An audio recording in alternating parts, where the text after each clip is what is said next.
কলা ৰং কাৰোৱেই প্ৰিয় নহয়, কিন্তু স্কুলৰ সেই কলা বোৰ্ডখনেই ছাত্ৰ ছাত্ৰীসকলৰ জীৱন উজ্জ্বল কৰি তোলে। চিতাৰ অগ্নিয়ে মানুহক এবাৰহে জ্বলায়, কিন্তু চিন্তাই মানুহক বাৰে বাৰে জ্বলায়। সেয়ে চিন্তা কৰিবলৈ বাদ দিয়ক। তুমি দিয়া সকলো বস্তু বহুত যত্ন কৰি ৰাখি থৈছোঁ, মাথো তোমাকেই ৰাখিব নোৱাৰিলোঁ। বৰষুণ তেতিয়াই হয় যেতিয়া আকাশে মেঘৰ ওজন সহ্য কৰিব নোৱাৰে, আৰু কান্দোন তেতিয়াই ওলায় যেতিয়া হৃদয়ে কষ্টৰ ওজন সহ্য কৰিব নোৱাৰে।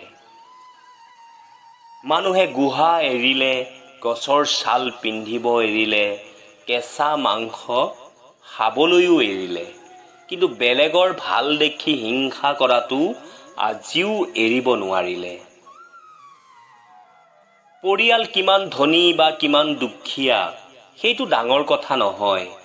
তুমি কিমান সুখী, জীৱনটো তুমি কিমান উপভোগ কৰিছা, সেইটোহে ডাঙৰ কথা।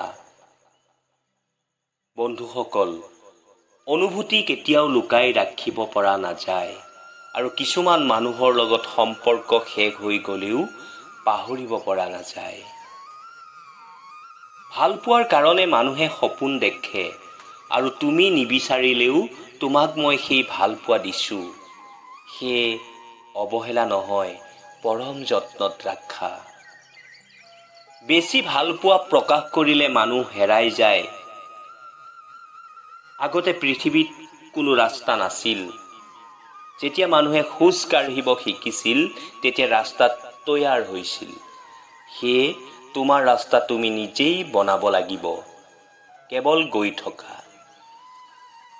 কথা হজম কৰিবলৈ শিকক, এইটো হৈছে এটা ডাঙৰ গুণ। ই আপোনাক জীৱন যুঁজত জয়ী হোৱাত সহায় কৰিব। কোনোবাই তোমাক বেয়া পালে তুমি মন বেয়া নকৰিবা। এজন মানুহ কেতিয়াও সকলোৰে প্ৰিয় হ'ব নোৱাৰে।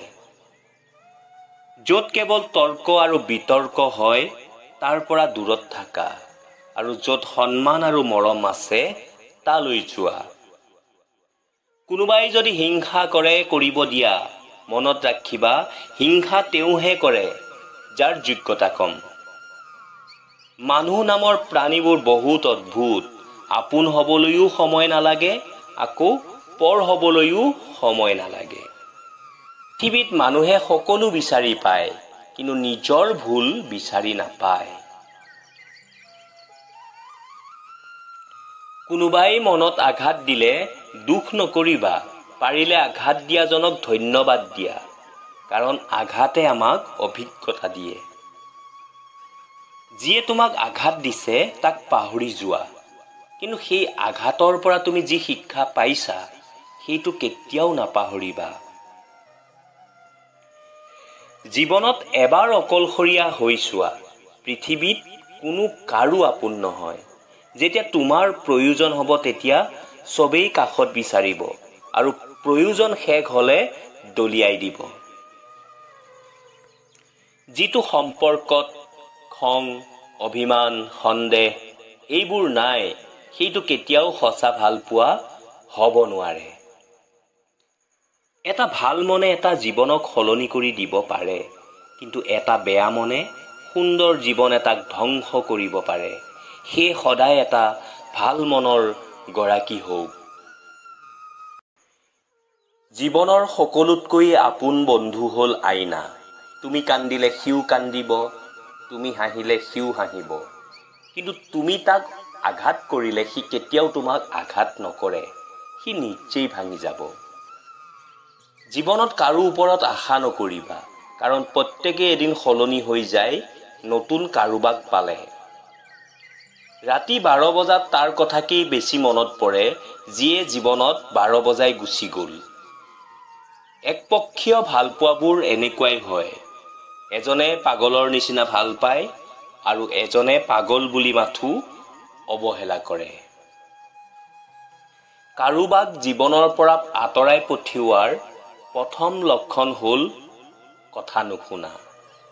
দ্বিতীয়টো হ'ল বিজি আছো, পিছত কথা পাতিম বুলি কোৱা।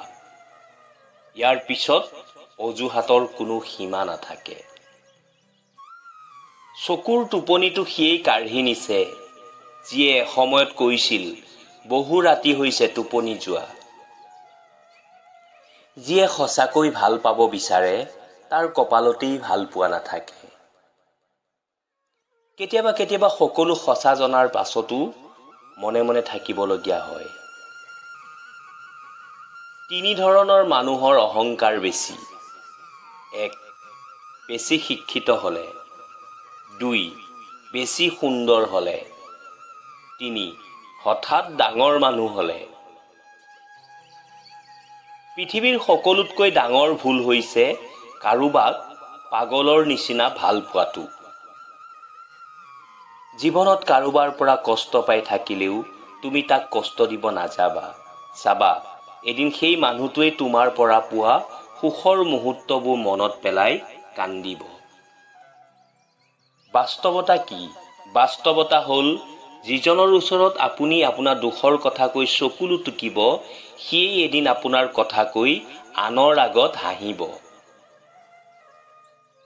নিজকে এনেকৈ তৈয়াৰ কৰা যে যিয়ে তোমাক অকলশৰীয়া কৰি গুচি গৈছে সিহঁতে তোমাক যাতে পাছত দেখি মাতিবলৈ সংকোচ কৰে। যদি কোনোবাই তোমাক দেখি ইগনোৰ কৰে তেনেহলে মন বেয়া নকৰিবা। মনত ৰাখিবা দামী বস্তুৰ মূল্য সকলোৱে দিব নাজানে। ভালপোৱা আৰু বন্ধুত্ব। সঠিক মানুহৰ লগত হলে জীৱন সলনি হৈ যায় আৰু ভুল মানুহৰ লগত হলে জীৱন শেষ হৈ যায়। জোন আৰু বেলি যেনেকৈ তুলনা নহয় ঠিক তেনেকৈ জীৱনটোকো আনৰ সৈতে তুলনা নকৰিবা। সৌন্দৰ্য কেতিয়াও মানুহৰ গাৰ বৰণত বা চেহেৰাত নাথাকে। সৌন্দৰ্য থাকে মানুহৰ মন আৰু ব্যৱহাৰত। মানুহ যিমান চিনি পাব সিমান অকলে থকাৰ ইচ্ছা বাঢ়িব। হাঁহি থকা মানে যে সকলো সময় সুখৰ সেইটো নুবুজায়। মাজে মাজে এইটোও বুজায় যে আপুনি কিমান দুখ লুকুৱাব পাৰে। যিমান সময় তুমি আনৰ কথা হজম কৰিবা সিমান সময় তুমি ভাল। যেতিয়া প্ৰতিবাদ কৰিবা তেতিয়া হৈ যাবা সকলোতকৈ বেয়া। যিয়ে আঘাত দিয়ে সি কিন্তু এদিন পাহৰি যায়, কিন্তু যাক আঘাত কৰা হয় সি পাহৰিব নোৱাৰে। এনেকুৱা মানুহক কেতিয়াও ভাল নাপাবা যাৰ কাষত প্ৰয়োজনৰ বাহিৰে কোনো মূল্য নাই।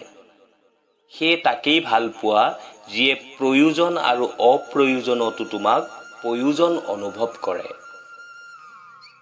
বন্ধুসকল, গুৰুত্ব তাকহে দিবা যিয়ে তোমাৰ মূল্য বুজে।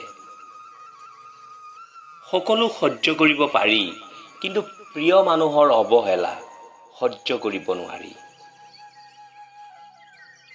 কষ্ট সহ্য কৰিব পৰা মানুহবোৰ এদিন সুখী হ'বই। যিসকলে কষ্ট দিয়ে তেওঁলোক কেতিয়াও সুখী হ'ব নোৱাৰে। বিয়াৰ কাৰণে ল'ৰাৰ ফালৰ পৰা যেতিয়া ছোৱালী ঘৰত মানুহ যায় সেইখিনি সময় ভাবিলে মোৰ সঁচাকৈ অদ্ভুত লাগে। কিমান যে প্ৰশ্ন। মইতো ভাবো চৰকাৰী চাকৰিৰ ইণ্টাৰভিউ ল'ব আহিছে নেকি। সকলো প্ৰশ্ন কিয় ছোৱালীকে কৰা হয়? ল'ৰাক কৰিবলৈওতো বহুতো প্ৰশ্ন আছে। মই ভাবো যেতিয়াই ছোৱালীক প্ৰশ্ন কৰা হয় দুই এটা প্ৰশ্ন উত্তৰ দি ছোৱালীজনীয়ে চিধা চিধি প্ৰশ্ন কৰিব লাগে। ল'ৰাই মদ খায় নেকি? চিগাৰেট খায় নেকি? বিয়াৰ আগত কিমানজনীৰ লগত ৰিলেশ্যন আছিল? এতিয়া তেওঁৰ ইনকাম কিমান? তেতিয়া আৰু প্ৰশ্নকাৰীৰ যি প্ৰশ্ন কৰাৰ প্ৰবল হেঁপাহ সেয়া নাথাকিব।